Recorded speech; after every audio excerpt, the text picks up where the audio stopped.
अस्सलाम वालेकुम व्यूअर्स। मैं हूं Tauqeer Hussain. Viewers, educated generation 2058 के टॉपिक के तहत 8वां पॉइंट फोकस्ड के साथ आपके सामने हूं। इससे पहले कि मैं आपको ये बताऊं कि फोकस्ड क्या होता है, आपको एक बात मैं यहां क्लियर कर दूं। ये जो टाइटल मैंने रखा है ना, एजुकेटेड जनरेशन 2058, एक्चुअली इसका मतलब है how to build a generation. एक नस्ल कैसे बनाई जाती है, how to build an educated generation. क्योंकि दुनिया के तमाम तरक्की याफ्ता ममालिक,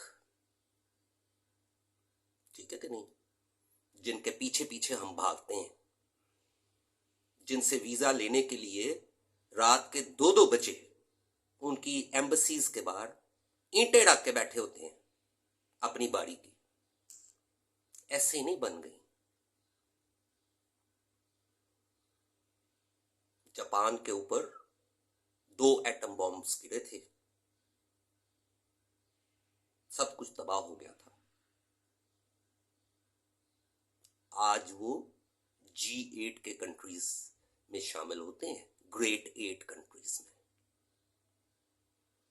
और 10-12 साल बाद वो उठ खड़े हुए थे। किस वजह से? क्योंकि वो एजुकेटेड थे। ठीक है, कोई उनकी कोई वो कह लें एग्रीकल्चरल कंट्री नहीं है, कुछ नहीं पैदा होता वहां पे, मगर बहुत कुछ बनाते हैं। तो ये जो मैं आपको इस टॉपिक के बारे में ये 15 एपिसोड्स बना के देना चाह रहा हूं ना, ये एक्चुअली एजुकेशन का हिस्सा है। ये कोई शोले फिल्म की कहानी नहीं मैं आपको सुना रहा कि गब्बर सिंह कौन था और कहां से आया था। की स्टेज एजुकेशन 3 से, यानी कि 11 साल की उम्र और 7वीं जमात से इंग्लैंड, पूरे यूरोप, अमेरिका, जापान, इन तमाम जगहों पे एक सब्जेक्ट लॉन्च कर दिया जाता है जिसको कहते हैं सेक्स एंड रिलेशनशिप एजुकेशन। तो ये जो आपको मैं how to build a generation के बारे में बता रहा हूं, इसका ताल्लुक रिलेशनशिप की एजुकेशन से बहुत गहरा है। ठीक है, इंसान का बच्चा किसी रिलेशनशिप के तहत ही पैदा होता है ना। अच्छा, अब फोकस्ड का मतलब ये है, फोकस्ड उस बंदे को कहते हैं जिसने अपना कोई एक क्लियर एम तय कर लिया, ठीक है कि नहीं, और अपने आप को उस एम की तरफ बिल्कुल, वो कह लें, उस तरफ अपने आप को लगा दिया है। तो एक मां बाप का सबसे इंपॉर्टेंट एम क्या होना चाहिए, क्लियर एंड इंपॉर्टेंट एम क्या होना चाहिए कि उनका बच्चा एक अच्छा इंसान बने, और अच्छा इंसान होगा तो नेचुरली कामयाब भी होगा। ठीक है, अब मैंने आपको बताया था कि इंस्टिंक्ट होता है, लर्नेड होता है, आपकी अपनी चॉइस मेकिंग है, फिर इनकम है, फिर आ गई कह लें कि मैरिज भी आ गई बीच में। अब सबसे इंपॉर्टेंट इस मामले में फोकस्ड के हिसाब से जो इसकी जो बेस बनती है ना, वो बनती है कपल लाइफ से। मैंने आपको एक बात बताई है कि हर इंसान को किसी दूसरे इंसान को समझने के लिए वक्त दरकार होता है। हर इंसान के अपने अपने बिहेवियर्स होते हैं, अपने अपने एटीट्यूड्स होते हैं। ठीक है, इंसान बुरा या अच्छा नहीं होता, बुरे या अच्छे उसके बिहेवियर्स होते हैं। अब इस चीज को जज करने में टाइम लगता है। आपको एक वर्ड बताता हूं, कंजेनियल। यह है लिटरेरी वर्ड। इसका मतलब है pleasant to spend time with, because your interests and character, because their interests and character are similar to your own. Congenial उस बंदे को कहते हैं जिसके इंटरेस्ट्स और कैरेक्टर आपके साथ मिलते हों। अब आप खुद ही ये सोच लें कि जनरली आप ले लें, दो रूममेट्स हैं, अगर उनकी बहुत सी बातें आपस में कंजेनियल हैं तो नो प्रॉब्लम, सिलसिला चलता रहता है। और अगर ज्यादा बातें, ज्यादा इंटरेस्ट्स ऑपोजिट हैं तो कन्फ्रंटेशन स्टार्ट हो जाती है। तू मेरी यह चीज क्यों छेड़ी? ठीक है, याद रखिएगा, जो केयर है ना, उसका सबसे ज्यादा ताल्लुक लाइकिंग और डिसलाइकिंग से होता है। जिस इंसान के साथ लाइकिंग सिमिलर हो उसकी इंसान केयर भी करता है, और जिस इंसान के साथ लाइकिंग सिमिलर ना हो, डिसलाइकिंग ज्यादा हो, उससे इंसान खार खाता है, उसकी केयर कभी नहीं करता।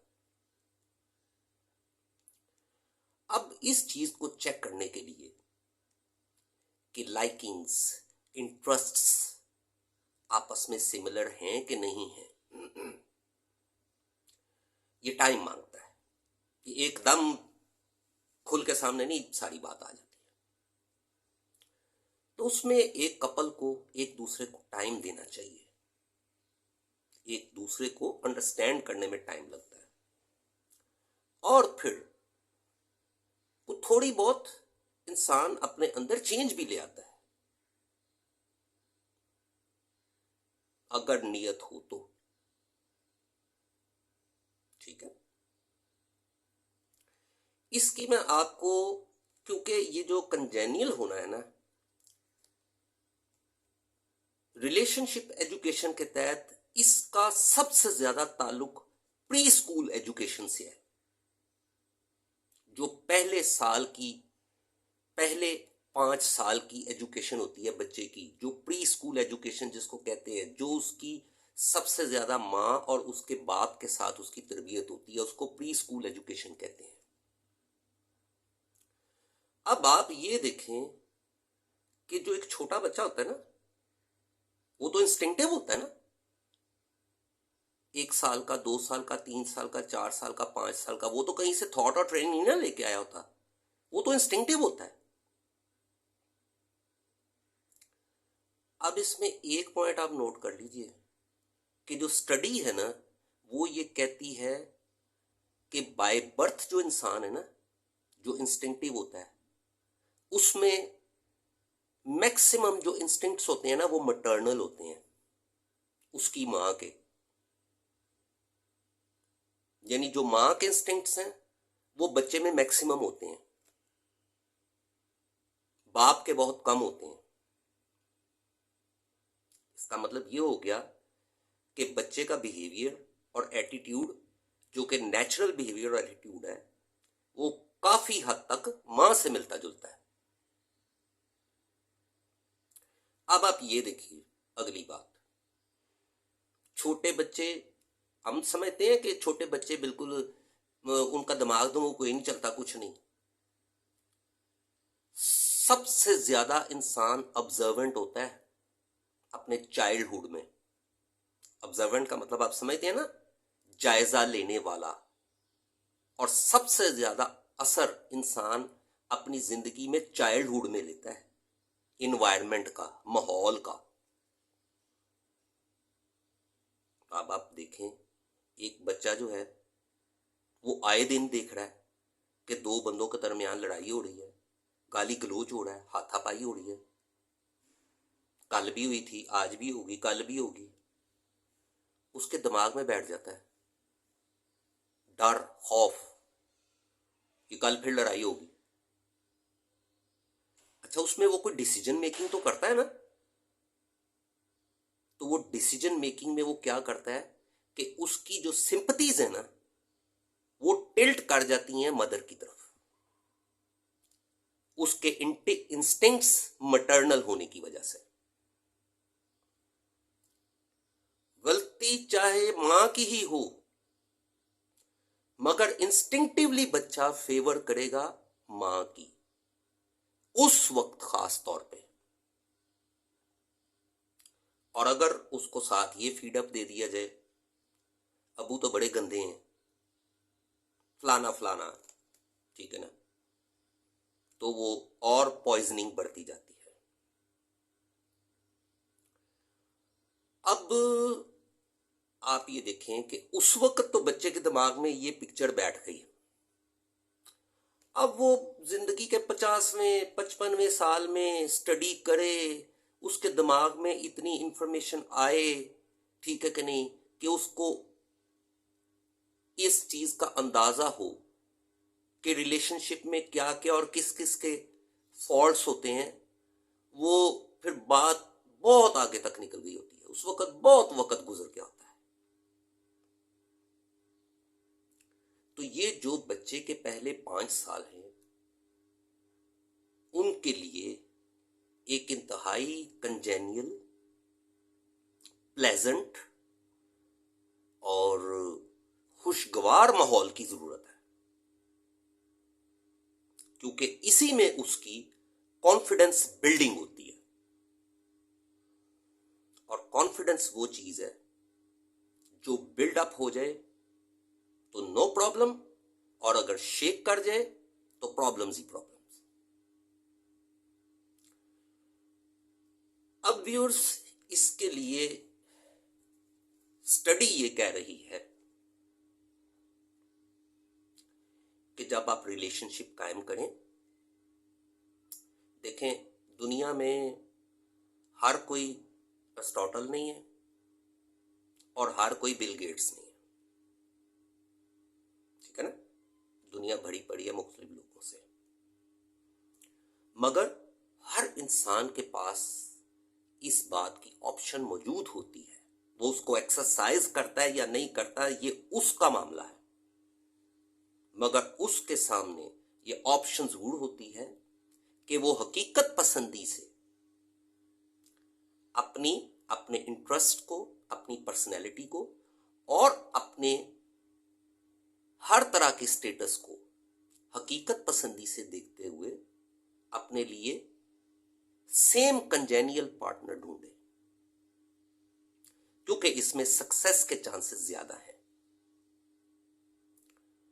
आपने इंग्लिश में सुना होगा कि it looks nice if A pigeon flies with A pigeon and A crow with A crow.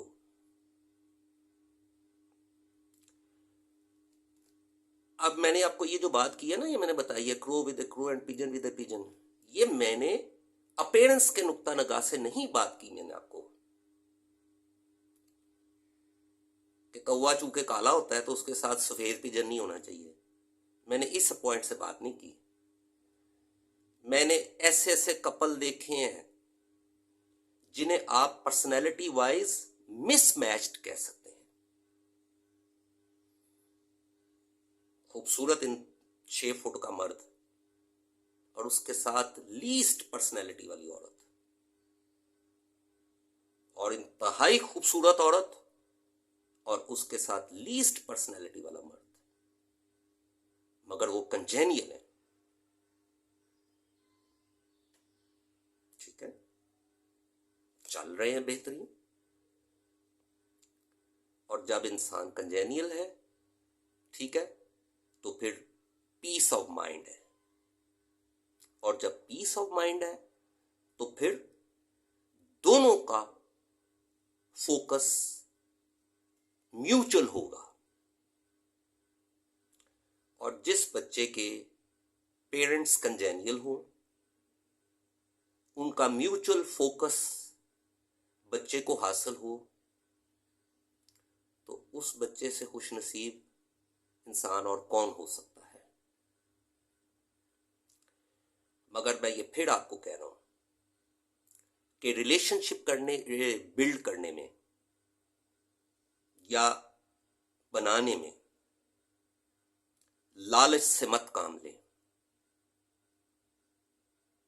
ठीक है, मकान मत देखें किसी के, प्लॉट मत देखें किसी के। ये मैं दोनों के लिए कह रहा हूं, मेल और फीमेल के लिए। किसी ने किसी को कुछ नहीं देना, आपने खुद करना है सब कुछ। ठीक है, जितनी आपकी इस्तादात है उस हिसाब से और अपनी उस कैपेसिटी को ग्रो करते हुए आप अपना रिलेशनशिप बनाएं, आप सुकून में रहेंगे। अदरवाइज रिलेशनशिप में से जो भी लोअर होगा वो कॉम्प्लेक्स रहेगा, और कॉम्प्लेक्स ऐसी खतरनाक बीमारी है कि कुछ भी करने नहीं देती। लिहाजा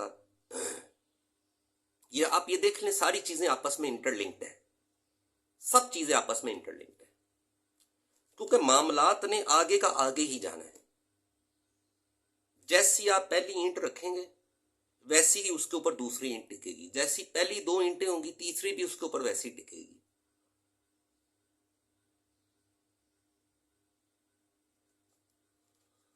तो प्री स्कूल एजुकेशन एक बहुत ही इंतहाई बुनियादी तालीम है। मत भेजें अपने 3-3 साल के बच्चों को प्रोफेशनल किंडरगार्टन स्कूल्स में।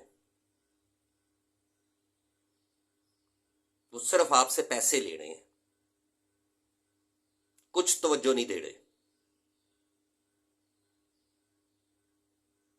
प्री स्कूल एजुकेशन मां और बाप का काम है, और इंतहाई तहम्मुल वाला काम है, और बड़ा स्लो प्रोसेस है, और तवज्जो देने वाला काम है।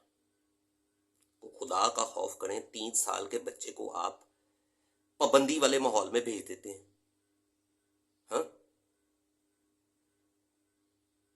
फिर ऊपर से लाइन लगा लेते हैं, पहले 1 फिर 2 फिर 3 फिर 4 फिर 5। तो लिहाजा ये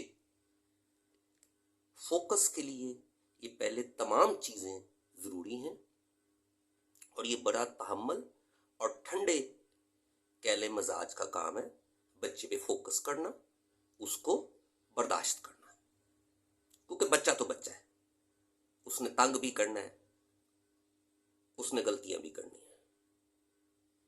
बर्दाश्त करना बच्चे के वालिदैन का काम है।